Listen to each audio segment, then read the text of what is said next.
Olá, turma do 7º ano, tudo bem com vocês? Espero que todos estejam bem. Estamos aqui para mais uma aula de Geografia.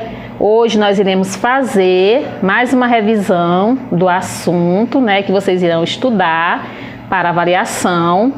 E nossa revisão de hoje será através de um vídeo, onde vocês irão estudar ou irão assistir esse vídeo para vocês estarem mais por dentro do assunto, qual será abordado nas avaliações. Então assistam, façam algumas anotações e qualquer dúvida eu estou à disposição. Então fique com Deus e até a próxima aula.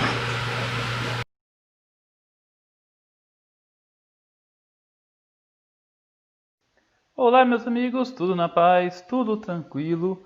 Hoje a nossa aula é sobre o Brasil, entendendo as características gerais do Brasil, o seu território e a sua natureza. Vamos lá? Bom, o objetivo dessa aula é entender o território brasileiro e suas divisões políticas e geopolíticas, entender os limites e fronteiras do Brasil e também os problemas relacionados a esses limites e a essas fronteiras. Entender os fusos horários brasileiros e como que o Brasil se comporta no sistema internacional com relação à hora internacional. Bom, para começar, vamos refletir um pouquinho sobre o Brasil. A República do Brasil é formada por 26 estados mais o Distrito Federal. O último ordenamento político dos estados ocorreu em 1988, quando foi aprovada a Constituição Federal Brasileira.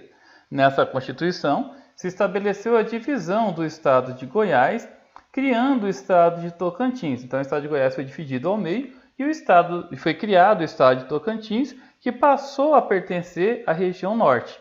Os distritos federais do Amapá e de Roraima foram elevados à categoria de estado e o Distrito Federal de Fernando de Noronha se tornou distrito estadual do estado de Pernambuco. Então, todas essas mudanças são bastante recentes, como vocês podem perceber. Aqui nós temos o território brasileiro. Essa área que vocês estão vendo aqui é a área conhecida como Amazônia Azul ou Litoral Brasileiro. E essa área aqui é a área de fronteira seca, em que o Brasil faz divisa com os demais países da América do Sul. E aqui o mapa do Brasil representando todos os estados do Brasil mais o Distrito Federal. Localização geográfica do Brasil. Bom, a Terra foi sistematicamente dividida em 4 hemisférios. Nós já aprendemos isso, não é verdade? Norte ou setentrional, sul ou meridional, oeste ou ocidental, leste ou oriental. A linha do Equador serve para dividir os hemisférios norte e sul. E o meridiano de Greenwich serve para dividir o hemisfério ocidental e oriental. O nosso país ocupa o centro-leste da América do Sul, sendo cortado pelo Equador, apresenta apenas 7% de suas terras no hemisfério norte, 93% no hemisfério sul e está totalmente situado no hemisfério ocidental. Como a gente pode observar nesse mapa aqui do IBGE. Aqui é o meridiano de Greenwich, que divide a Terra em 2 hemisférios, oriental e ocidental. A linha do Equador, que divide em hemisfério norte e hemisfério sul. Aqui está o Brasil, pessoal. Podem observar que o Brasil ocupa cerca de 47% de toda a América do Sul, só 7% dele fica no hemisfério norte e 93% no hemisfério sul. E ele está totalmente a oeste do meridiano de Greenwich. Nessa imagem aqui, vocês podem estar observando a extensão do Brasil. Ele possui dimensões continentais. Ele está atrás da Rússia, do Canadá, China, Estados Unidos. Depois vem o Brasil na 5ª posição, a Austrália na 6ª posição, entre os países mais populosos do mundo. O Brasil é um país tropical, porque sua grande maioria, mais de 80% do território brasileiro, está localizado entre os trópicos de Capricórnio e Câncer e próximo da linha do Equador. Vamos entender um pouquinho sobre os limites fronteiriços e extremidades territoriais. O Brasil ocupa 47,3% da área total da América do Sul. É banhado pelo Oceano Atlântico a leste, possui um litoral de 7.367 km, com reentrâncias de 9.200 km. Nas porções oeste-sul, sudoeste e noroeste, apresenta fronteiras com quase todos os países da América do Sul, com exceção do Chile e do Equador. Então, são mais de 12.000 quilômetros de fronteira seca, descontando aí a questão das reentrâncias. Nós vamos perceber que é um pouquinho maior, não é verdade? Então, essa região aqui, que é conhecida como Amazônia Azul, ou litoral brasileiro, tá? O Brasil tem pouco mais, se considerarmos as reentrâncias, pouco mais de 9.000 quilômetros, na verdade, de litoral, contando com as reentrâncias, tá? E pouco mais de 7.000, descontando as reentrâncias. Essa aqui é a fronteira seca do Brasil. O Brasil ele faz fronteira com praticamente todos os países da América do Sul, com exceção de Equador e Chile. Guiana Francesa, Suriname, Guiana, Venezuela, Colômbia, Peru, Bolívia, Paraguai, Argentina e Uruguai. O Brasil ele também tem vários problemas por causa dessas fronteiras secas. Vamos dar uma observada no texto que eu coloquei para vocês aqui no slide, né? As fronteiras internas estendem-se por 15.719 quilômetros e as porções norte e oeste apresentam grande cobertura vegetal e baixa densidade demográfica, evidenciando fragilidade ou instabilidade, notadamente na região conhecida como Cabeça do Cachorro. Essa aqui, pessoal, é a região conhecida como Cabeça do Cachorro. Nessa região aqui, como um todo, fica a floresta amazônica, tá?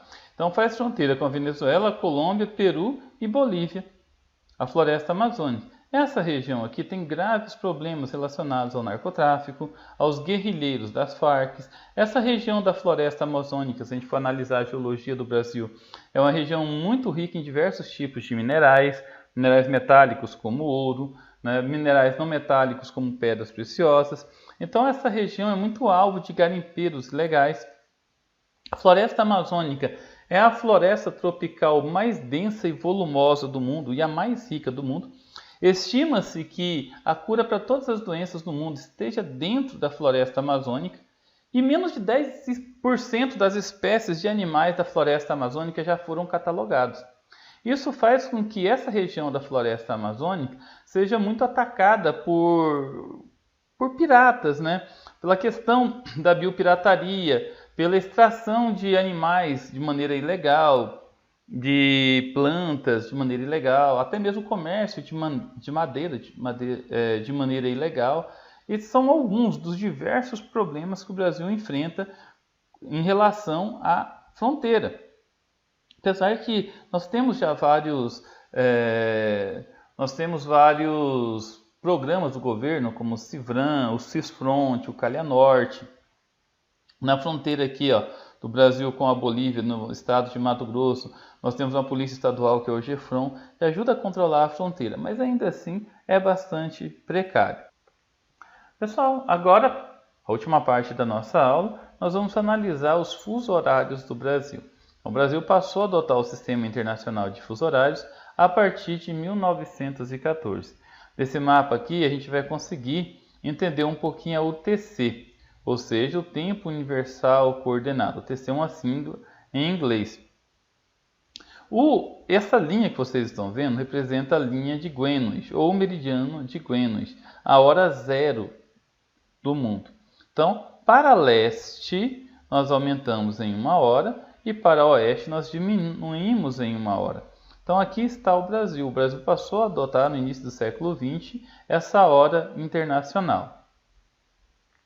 Olha só, o Brasil de 1913, quando foi oficializado, mas passou a adotar um ano seguinte, 1914, até dia 24 de junho de 2008, o Brasil adotava 4 fusos horários.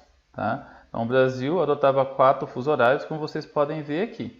Horário oficial de Brasília, as ilhas oceânicas, né? Essa região que pega parte do Pará, parte da região norte, Mato Grosso do Sul, e o extremo norte do Amazonas e do Acre. Foi feito um plebiscito e o governo resolveu adotar para o Acre e para o Amazonas o mesmo horário que era para o Mato Grosso do Sul, para Mato Grosso, e o horário do Pará passou a ser adotado como horário oficial de Brasília. Foi feito um novo plebiscito em 2010 e a população achou que isso não era legal. Então o Brasil passou a ter um 4º fuso horário, que é nessa região aqui que vocês estão vendo. Ok? Então, a partir de novembro de 2013, o Brasil volta a ter novamente 4 fusos horários. Esse daqui é o novo mapa do Brasil. O Brasil adotando novamente 4 fusos horários.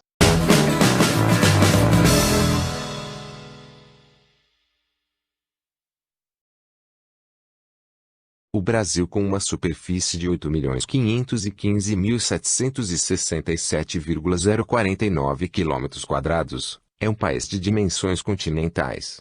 Entre todos os países de dimensões continentais, o Brasil é o único cujo território é totalmente habitável. Entre todos os países do mundo é o que tem a maior capacidade de aproveitamento espacial. A grande extensão territorial brasileira possibilita a expansão da agricultura e pecuária, graças à diversidade de zonas climáticas. O potencial de recursos vegetais e minerais é bastante amplo. No entanto, a mesma extensão territorial traz consigo uma série de problemas, como as grandes distâncias a serem vencidas por rodovias e ferrovias, cujas construções são custosas. Essa grande distância a ser percorrida encarece os custos de produção e transporte, cria problemas de diferenciação social, política e econômica entre as várias regiões do país. O Brasil está situado na porção centro-oriental da América do Sul, tendo cerca de 93% do seu território localizado no hemisfério sul. Nosso país apresenta distâncias enormes e bastante equilibradas, de um extremo ao outro. A maior extensão está no sentido norte-sul, que é de 4.394 km. Já no sentido leste-oeste a distância é de 4.319 km. Pontos extremos do Brasil.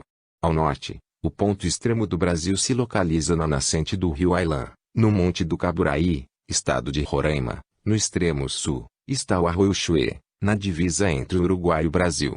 Ao oeste, a nascente do rio Moa, na Serra de Contamana é um divisor, na fronteira do estado do Acre com o Peru. A leste, a Ponta dos Seixas, na Paraíba. Fronteiras do Brasil. A fronteira atlântica se estende da foz do rio Oiapoque, no Cabo Orange-Amapá até o Arroio Chuê, Rio Grande do Sul. Apenas 2 países sul-americanos não têm fronteiras com o Brasil, o Chile e o Equador. Por causa da grande extensão leste-oeste, o território brasileiro, incluindo as ilhas oceânicas, estende-se por 4 fusos horários, sendo 3 sobre sua parte continental,